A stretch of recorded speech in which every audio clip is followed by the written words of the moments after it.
Entonces no tenían derechos, ellos solamente tenían deberes. Se ven implicadas personas incluso del poder político, personas con mucho poder adquisitivo, y hablamos de la explotación sexual, básicamente. Es que eran considerados como ganado, o sea, eran tratados básicamente como animales. ¿El ser humano es 100% libre? Y no. ¿Por qué? Hoy vas a aprender sobre las formas de esclavitud de la cual nadie está hablando. Vamos a hablar, sí, sobre la esclavitud antigua, sobre una esclavitud que nadie está hablando y sobre una esclavitud sobre la cual usted mismo muy probablemente ha atravesado o de la cual debe salir. En el día de hoy vamos a abordar un tema con mi amada esposa que estuvimos trabajando en un ensayo para el Seminario Reformado Latinoamericano y mi esposa lo escribió como un examen del seminario y hoy lo vamos a compartir con ustedes. Así que, amor, bienvenida. Gracias. A otro nuevo podcast y bienvenidos a ustedes a Reformate, un momento para charlar de teología. Antes de comenzar, quiero pedirles que comenten este video. ¿Qué tipo de esclavitud existen hoy en día? Incluso, ¿qué tipo de esclavitud existe en la iglesia moderna? Amor, quiero hacerte una pregunta sobre tu ensayo. Ahí pusiste que el pueblo de Israel inició como un pueblo libre, pero después eso fue cambiando. ¿Nos contás un poco cómo pasó? Bueno, el pueblo de Israel fue escogido por Dios, o sea, nació como un pueblo libre. Fueron pasando los años, los siglos, hasta que el pueblo de Israel llegó a Egipto de la mano de José.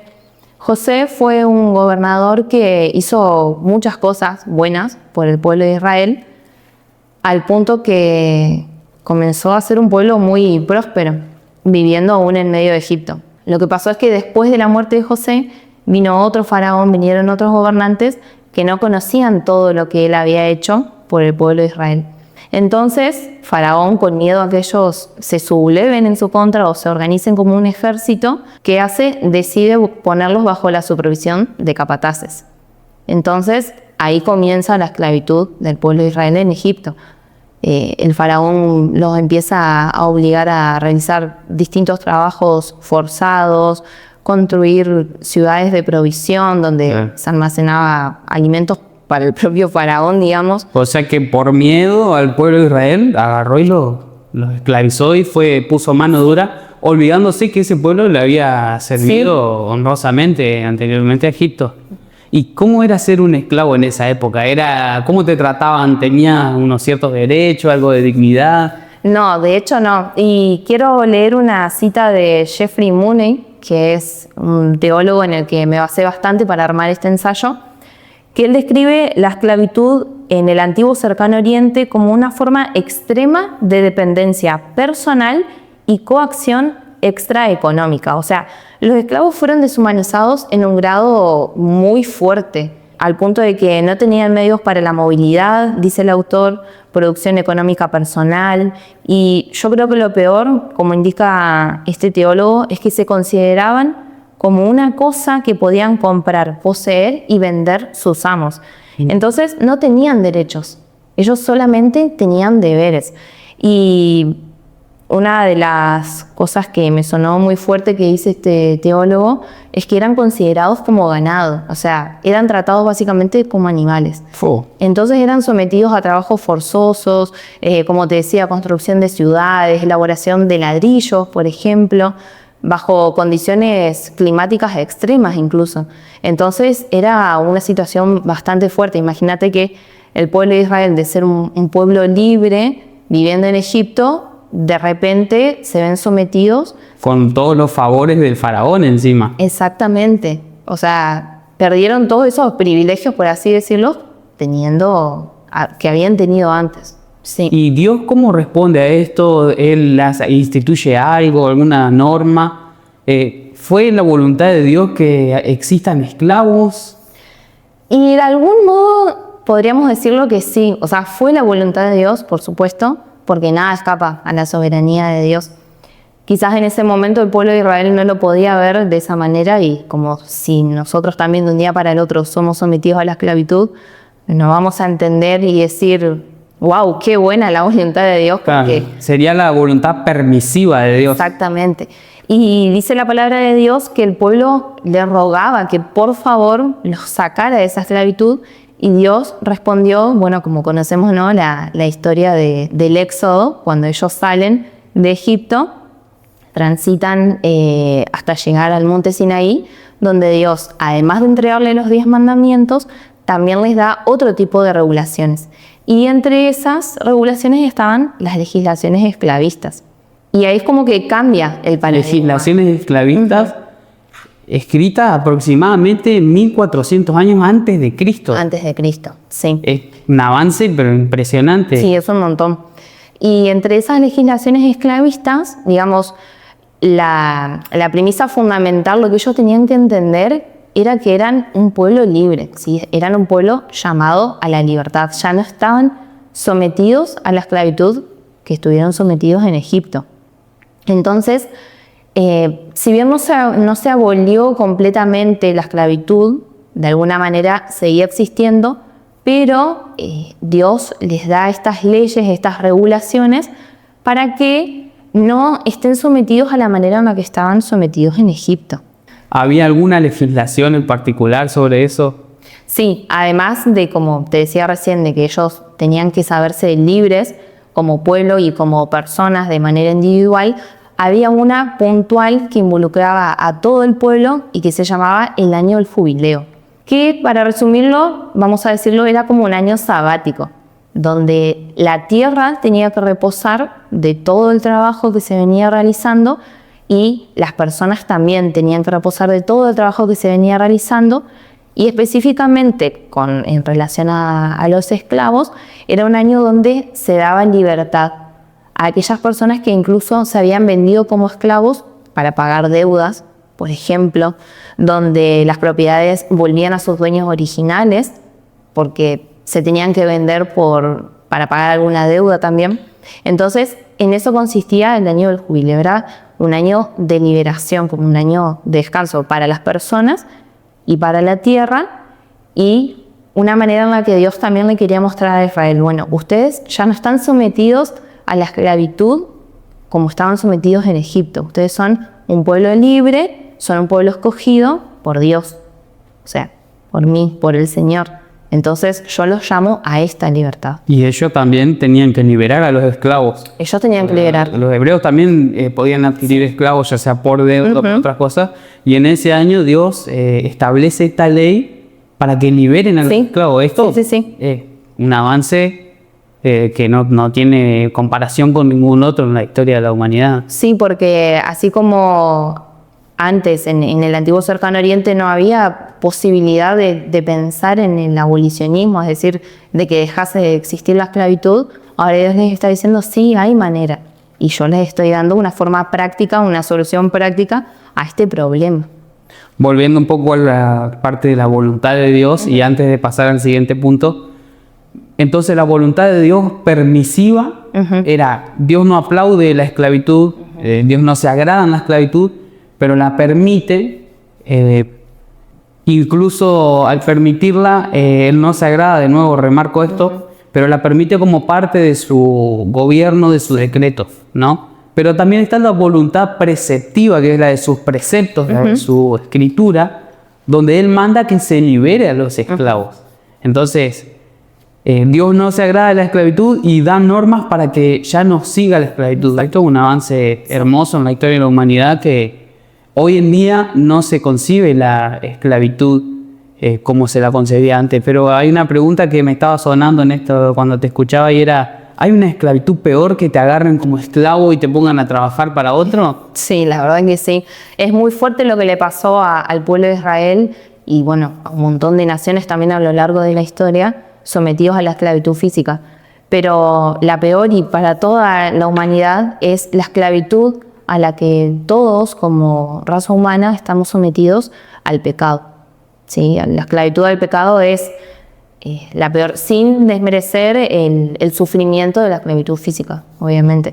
Y quiero leer en el Evangelio de Juan, capítulo 8, versículo 34, dice que Jesús les respondió: de cierto les digo, que todo aquel que hace pecado, esclavo es del pecado. Entonces, sí hay una esclavitud peor que la física y es estar sometidos a la esclavitud del pecado. ¿Y cómo responde Jesús ante esto? ¿Que viene a ser un libertador social Jesús? ¿O que el pasaje este ya nos arroja un poco de luz? Sí, de hecho, sabemos que los judíos, los fariseos, cierto grupo de personas en la época que Los celotes.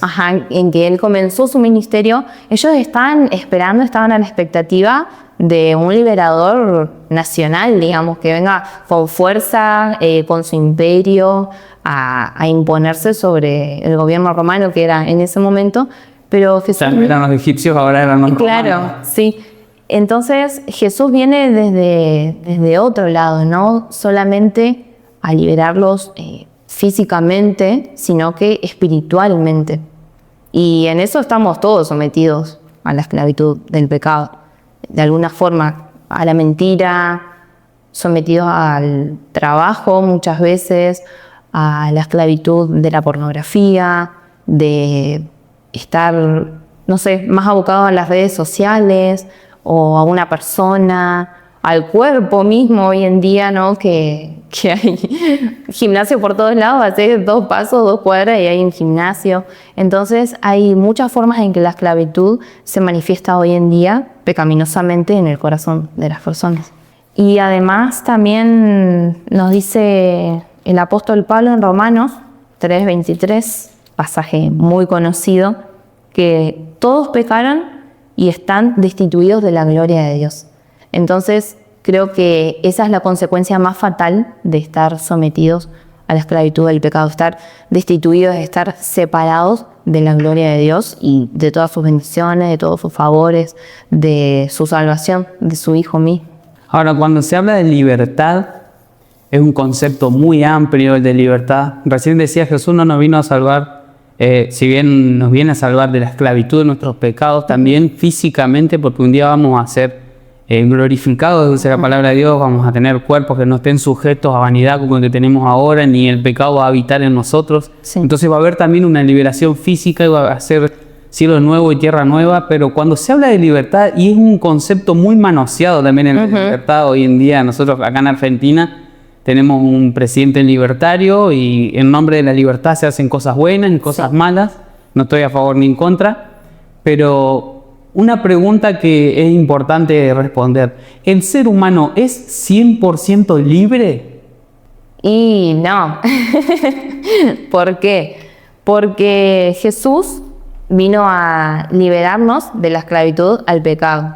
Entonces, ahí, si nosotros nos arrepentimos de nuestros pecados, ponemos nuestra fe en Él como nuestro único Salvador y Señor de nuestras vidas, somos liberados de esa esclavitud, de la esclavitud al pecado.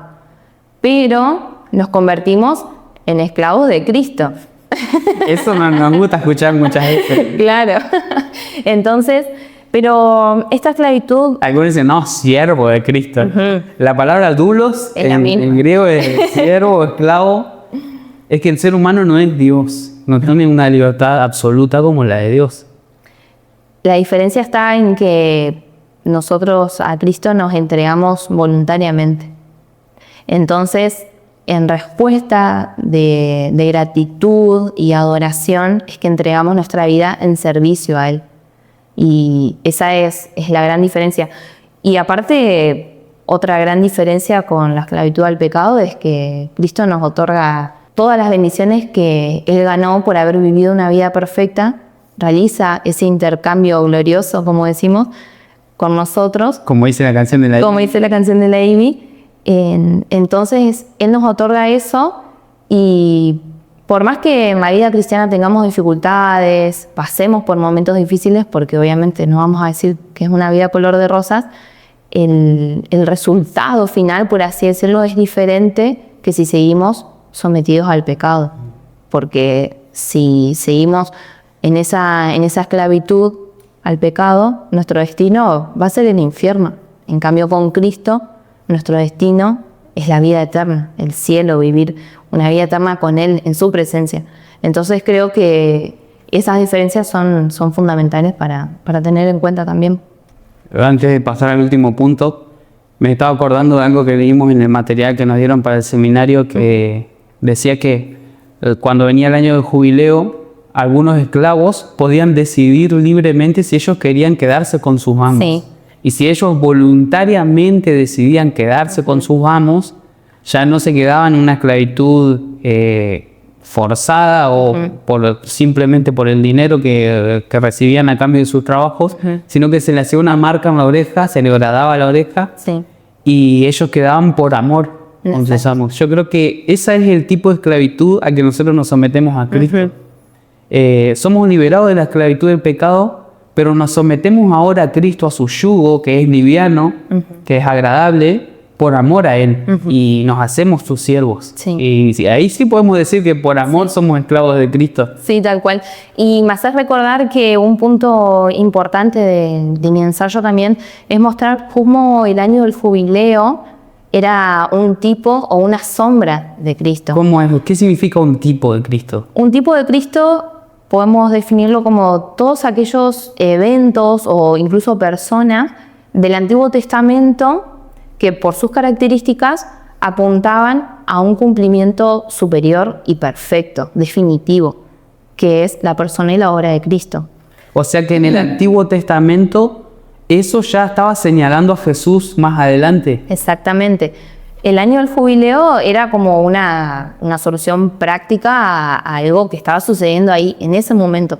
Si bien ofrecía una solución práctica, momentánea para ese momento, porque era una situación que se atravesaba en ese momento, lo que pasaba de alguna manera era en los planes de Dios apuntar a una solución definitiva, a un cumplimiento perfecto en la persona y en la obra de Jesús, como hablábamos recién, que así como el año del jubileo servía para liberar a los esclavos, liberar a la tierra, a las personas de su trabajo durante un tiempo, porque era un año nomás, tampoco es que bueno, vamos a tener 2 o 3 años sabáticos, era un año.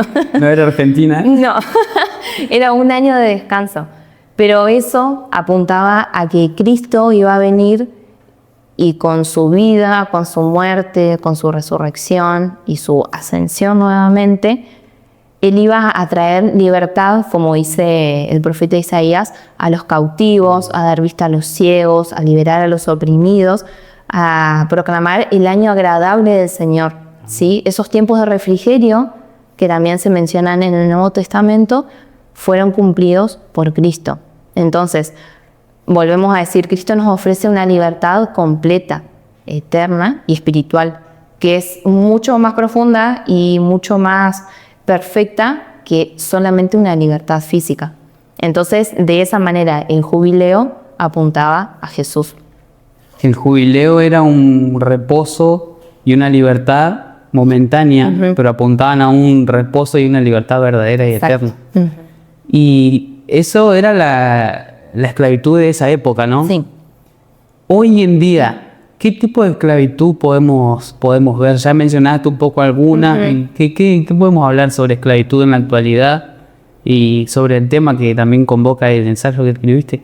Bueno, como ya te mencioné algunos recién, hay uno que es el que yo hablo puntualmente en este escrito, en esta investigación que hice, que si bien no es una investigación profunda, se podría seguir indagando mucho más en el tema y te abre un panorama que la verdad a mí me dejó con el corazón, no sé, muy cargado cuando lo comencé a estudiar, y que es la esclavitud, por así decirlo, entre las sombras de hoy en día, porque se ven implicadas personas incluso del poder político, personas con mucho poder adquisitivo, y hablamos de la explotación sexual, básicamente, de manera puntual, y que es un mundo muy grande, Muy oscuro. un mundo muy oscuro, y que cada vez que nos encontramos con este tema, yo creo que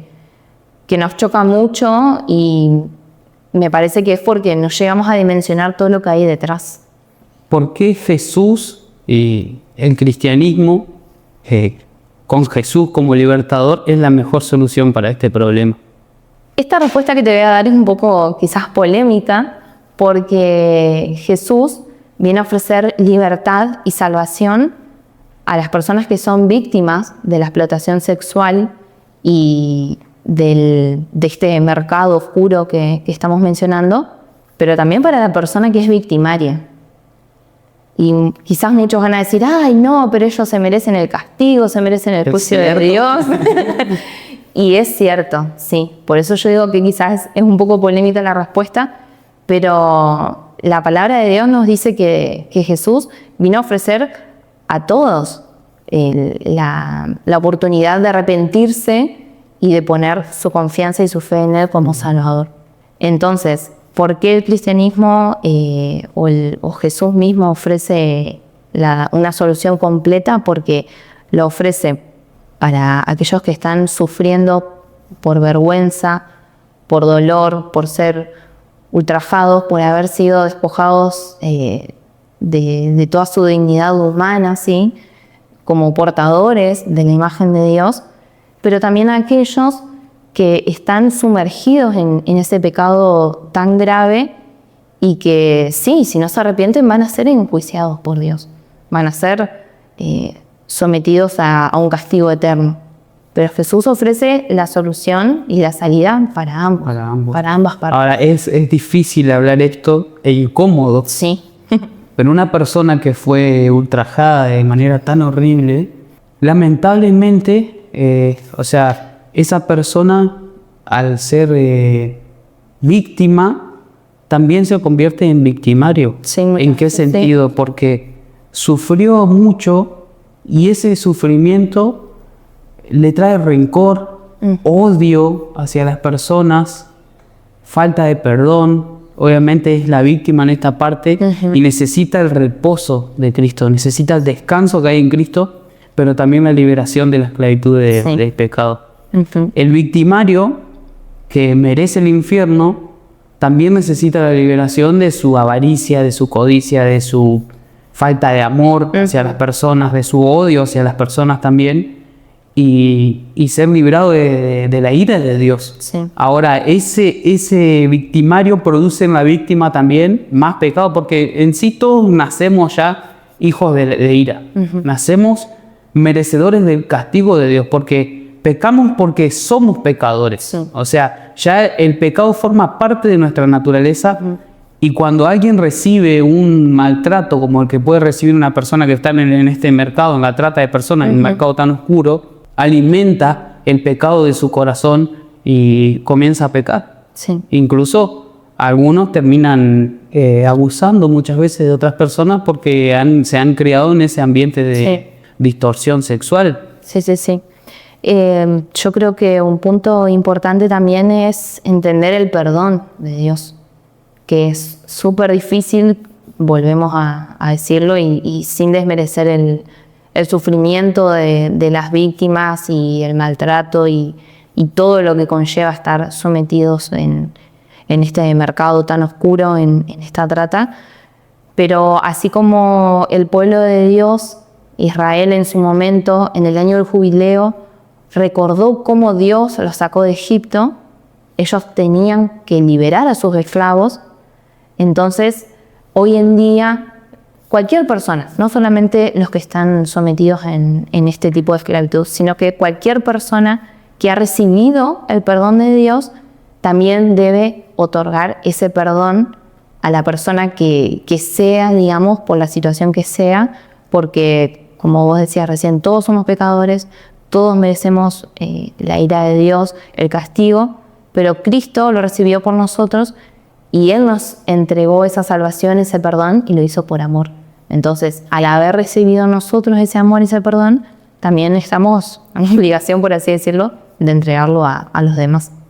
¿Qué podemos hacer nosotros como cristianos, como hijos de Dios, ante este problema tan grande y este mercado tan oscuro?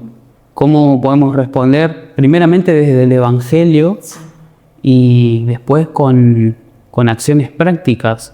Bueno, un autor que yo leí también para preparar este ensayo fue David Platt.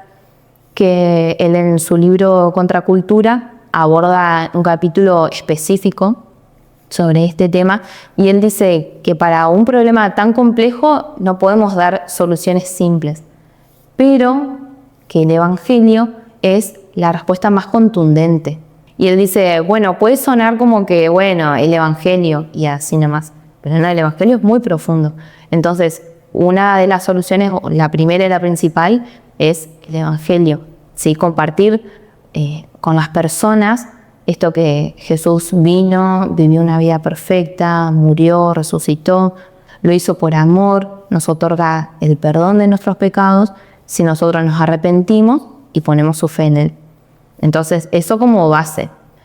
Y además, como cuestiones prácticas, insta a la Iglesia, a los cristianos, a que se involucren en la sociedad de manera activa, en la política, en lo social, en la educación, por ejemplo, como para impulsar reformas reales, concretas. Civiles.